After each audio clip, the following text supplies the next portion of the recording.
Hello, তপবনের online ফলোয়ার্সদের সঙ্গে আজ আমি আমাদের একজন এক্স তপবনিয়ানের সাকসেস স্টোরি শেয়ার করতে চলেছি।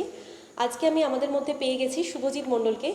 ও আজ অনেক দূর থেকেই আমাদের কাছে আমাদের মধ্যে এসেছে ও অ্যাটেস্টেশন, ওর ইন্ডিয়ান রেলওয়েতে জয়েনিংয়ের জন্য অ্যাটেস্টেশন ফর্ম এসছে, সেটা আমাদের সাথে একসাথে বসে ফিল আপ করার জন্য আজকে এসছে। তো আমরা তার মধ্যেই ওর সাক্ষাৎকার নিয়ে আপনাদের সাথে একটু শেয়ার করতে চলেছি। ও বর্তমানে ইন্ডিয়ান রেলওয়েতে টেকনিশিয়ান গ্রেড 3 পোস্টে জয়েন করতে চলেছে এবং ওর পোস্টটির নাম হচ্ছে সিগন্যাল অ্যান্ড টেলিকমিউনিকেশন, যেটি ইন্ডিয়ান রেলওয়েতে খুব গুরুত্বপূর্ণ একটি পোস্ট এবং এই পোস্টটির জন্য কিন্তু অনেক হাই কাট অফ যায় এবং এই পোস্টে অ্যাপ্লাই করতে গেলে কিন্তু 10+2 সায়েন্স ব্যাকগ্রাউন্ডের দরকার পড়ে, মিনিমাম কোয়ালিফিকেশন লাগে। সুতরাং এই পোস্টটিতে বিএসসি থেকে, এমএসসি থেকে, পিএইচডি থেকে অনেক ক্যান্ডিডেটই কিন্তু অ্যাপ্লাই করতে পারে এবং করেও। সেই জায়গায় দাঁড়িয়ে সেই হাই কাট অফ ক্লিয়ার করে শুভজিৎ কীভাবে আজকে এই চাকরিটা পেলো এবং সে কীভাবে ফাইনালি জয়েন করতে চলেছে আজকে ওর মুখ থেকেই একটু শুনে নেব। শুভজিৎ, তোমার পরিচয় দিয়ে শুরু করো। আমার নাম শুভজিৎ মণ্ডল, আমি আমার বাড়ি হচ্ছে শ্যামনগর। আর আমার কোয়ালিফিকেশান হচ্ছে ডিপ্লোমা ইন ইলেকট্রিক্যাল ইঞ্জিনিয়ারিং। আর আচ্ছা, তুমি কত সালে এটা অ্যাপ্লাই করেছিলে এই চাকরির জন্য? এইটার নোটিফিকেশান বেরিয়েছিল 2018 ফেব্রুয়ারি মাসে।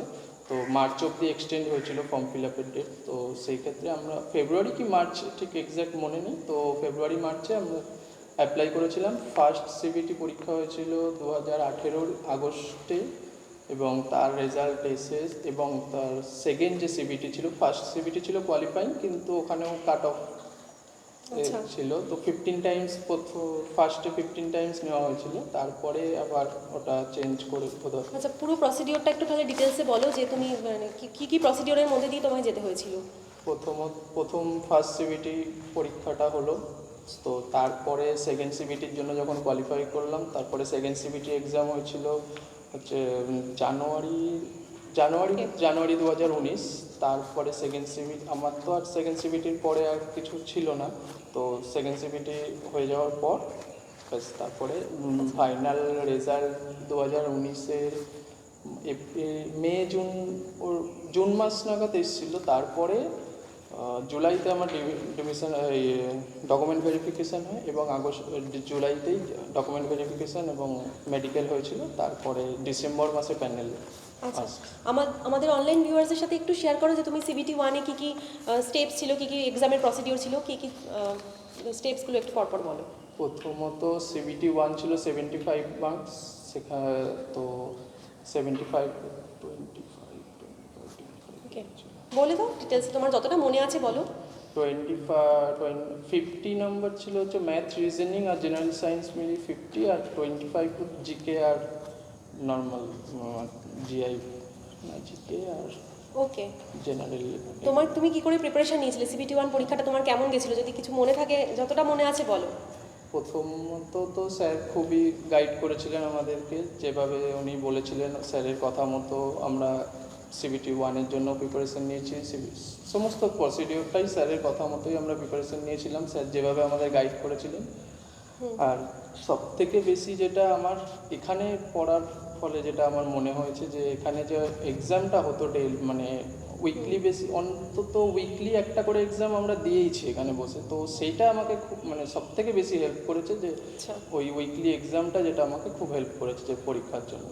ওই এক্সাম দিয়ে তুমি নিজেকে তৈরি করেছিলে? প্রথম যখন আমার মনে আছে, আমি এখানে যখন ফার্স্ট আসি, প্রথম এক্সামটায় আমি 21 কি এরকম মার্কস মানে পেয়েছিলাম, 100তে এক্সাম হয়েছিল। তারপরে ওই এক্সামগুলো দিতে দিতে এক্সামটা আমাকে খুব, এমনিতেও নোটস বলুন বা যা লেখাতেন স্যার খাতায় সেগুলো তো আছেই, কিন্তু ওই এক্সামটা একটা অভ্যাসটা খুব ভালো, মানে আমার ওটা খুব হেল্প হয়েছিল। মানসিকতা তৈরি করে দিয়েছিল এক্সাম দেওয়ার মানসিকতা। অন্তত উইকলি আমরা একটা করে এক্সাম, নয় ম্যাথ রিজনিং শুধু হোক বা শুধু জিকে হোক, শুধু কারেন্ট অ্যাফেয়ার্সে কিংবা ফুল সেট, তো ওই এক্সামটা আমার খুব হেল্প করেছিল সব থেকে, মানে এখানে সব থেকে যে সিবিটি 1 তো গেল, এবার সিবিটি 2 এর প্রিপারেশনটা কীরকমভাবে নিয়েছিলে? সিবিটি 2-এ তো দুটো স্টেজ ছিল, দুটো ছিল। পার্ট এতে ছিল 100 মার্কসের মধ্যে 25 ম্যাথ, 25 রিজনিং, 25 জেনারেল সায়েন্স আর 25 ছিল হচ্ছে জিকে কারেন্ট অ্যাফেয়ার্স, আর বাকি 75 ছিল হচ্ছে টেকনিক্যাল, মানে টেকনিক্যাল, যেটা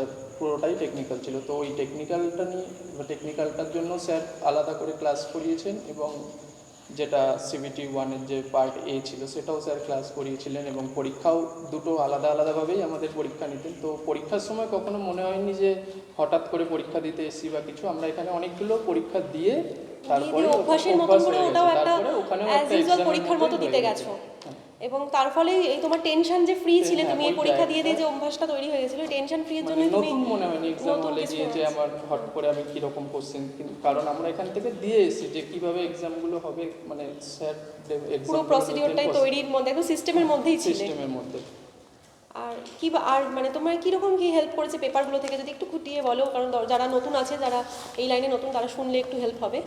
প্রথমত আমি স্যারের নোটসের থেকেও আমি বলবো, স্যার যেগুলো খাতায় লেখাতেন সেগুলো হয়তো নোটসগুলো হয়তো এখন যেহেতু অনেক জায়গা থেকে গুগল করে ওকে থেকে নোটসগুলো হয়তো, কিন্তু স্যার খাতায় যেগুলো লেখাতেন বা আমাদের ম্যাথের যে শর্টকাট ট্রিক্সগুলো খাতায় স্যার করাতেন, সেগুলো প্রচণ্ড হেল্প করতো আমাদের, মানে ওই জিনিসটা খুব ভালো ছিল। আচ্ছা, আর তারপর তোমার নিজের কথা কিছু বলো।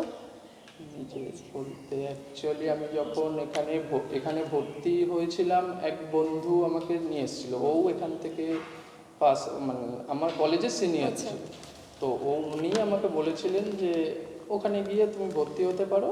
তো তার কথার মতোই আমি এখানে ভর্তি হয়েছিলাম। আমি 2017-র মাঝামাঝি, মানে জুলাই 2017 জুলাই ভর্তি হয়েছিলাম। তারপরে তো এখানে ছিলাম, আর আমি লাস্ট এখানে ক্লাস করে গেছি 2019-এর আগস্ট অবধি। মানে আমি জেইর এক্সামটাও দিয়েছিলাম লাস্টে।